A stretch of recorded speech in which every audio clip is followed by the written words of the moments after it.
Waraanni bilisummaa Oromoo zoonii bahaa cara keessa sossoo'u miseensota haarawaa eebbisiisuu ibse. Waraanni bilisummaa zoonii bahaa damee cara kana jaala hambisaa seenaatiin hoogganamu humna waraanaa haarawaa ji'ootaaf leenjisaa ture guyyaa kaleessaa eebbisiisee dirqamaaf bobbaasuu himee jira.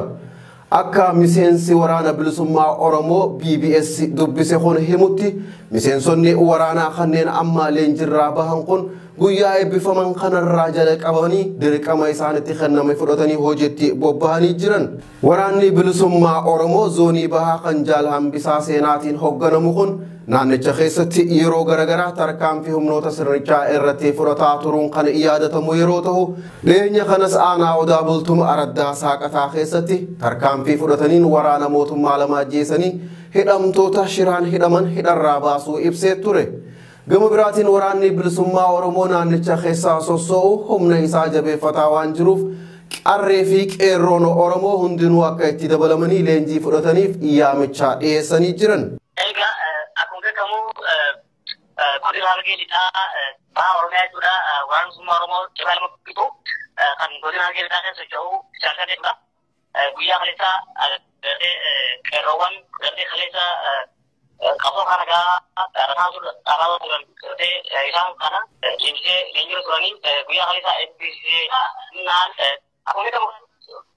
humni diinaa ta'u eebbuu dhaqee eebbisee karaa bobbaatti dhagee jiru. Miseensonni haayilu agartee jira saarii olii jechuudha kan isaan leenjira turanii jalbii olii kan isa gumanii jiru. Tole egaa agartee dhaabni bilisummaa Oromoo xiqqaa dubartee baha Oromiyaa kun gartee waraana bilisummaa Oromootiin beekamtii qe'ee waraana bilisummaa Oromoo turtee agartee kanaaf gartee waraana bilisummaa Oromoodhaa akkuma kaleessa gartee uummanni baha Oromiyaa kun gartee uummanni Oromoodhaa waraana isaa jabeeffachaa ture kanatti gartee xiqqoo gartee laafina ture laafina sana agartee amma immoo gartee ijoolleen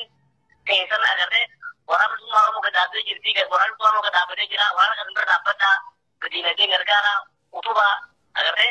akkasuma egaa qeerroo bilisummaa Oromootiin gartee sirnichi kun gartee sirnicha karaa nagaatiin agartee qabsoo godhuu miti kanaaf gartee